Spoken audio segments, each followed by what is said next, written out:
Media మిత్రులందరికీ టీంకి ఉగాది శుభాకాంక్షలు, రంజాన్ శుభాకాంక్షలు. ఎలా ఉన్నారు అందరూ?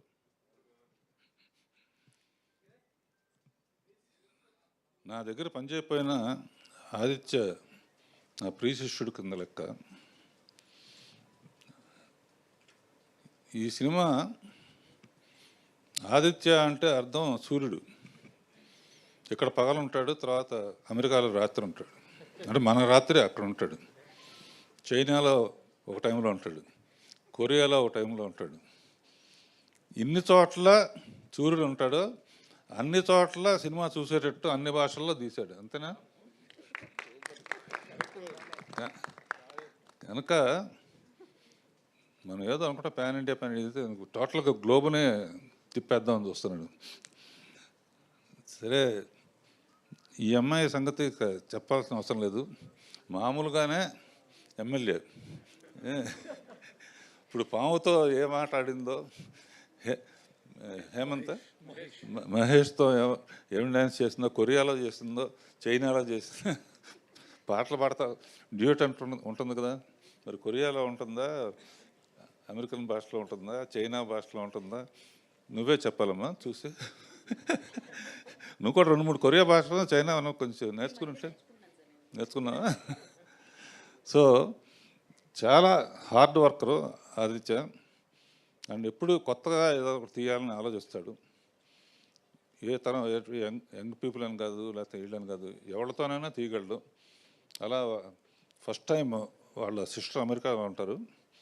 ఆవిడ మ్యూజిక్ ఇంట్రెస్ట్, ఆవిడతోనే మ్యూజిక్ కూడా చేపించాడు.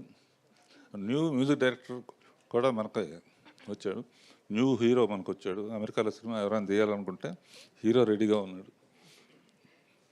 సో ఈ సినిమా చూసిన తర్వాతే మాట్లాడాలి. ఆజిత్తో మాట్లాడుతూ ఉంటే కొంచెం సరదాగా ఉంటుంది. ఈ మధ్య చాలా కాలం ప్రయాణం చేసాం. ఒక నా సౌందర్యలహరిలో నాకు ఇష్టం లేకపోయినా కూడా ఒక మాట అన్నాడు, కానీ మీరు రాజ్ కపూర్ కన్నా గొప్పవాళ్ళండి అన్నాడు. నేను అన్నా ఇంపాసిబుల్, అట్లా చెప్పొద్దు, మహానుభావుడు అన్నా. కాదండి, మరి ఆయన అన్ని తీసినా కూడా ఆయన అన్నమయ్య తీయలేదు కదా అన్నాడు.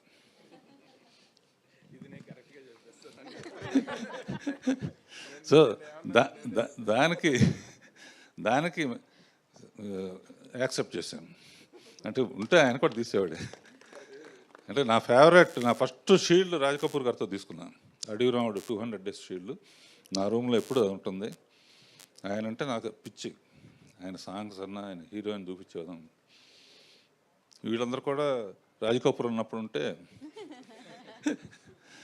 So all the best Aditya. And అమ్మ, మళ్ళీ ఇంకా చాలా సినిమాలు చేయాలి. All the best. డైలాగ్స్ రాసిన కాశీ అండ్ ఎవ్రీబడి, పద్మనాభ రెడ్డి గారు. Okay, all the best. Thank you. ఆ పామును కూడా తీసుకురాపారా అని అడిగాను నేను. సార్, ఆ పాముని తీసుకోవడానికి 11 సార్లు ఎన్నిసార్లు ఆడిషన్ చేసి దాన్ని తీసుకున్నారండి సార్. పాముకు కూడా ఆడిషన్ పెట్టారు సార్ ఆదిత్య గారు. అది ఎలా జరిగింది అనేది మనకి BTS రిలీజ్ చేస్తే తెలుస్తుంది. బట్ రాఘవేంద్రరావు గారు, ఒక చిరు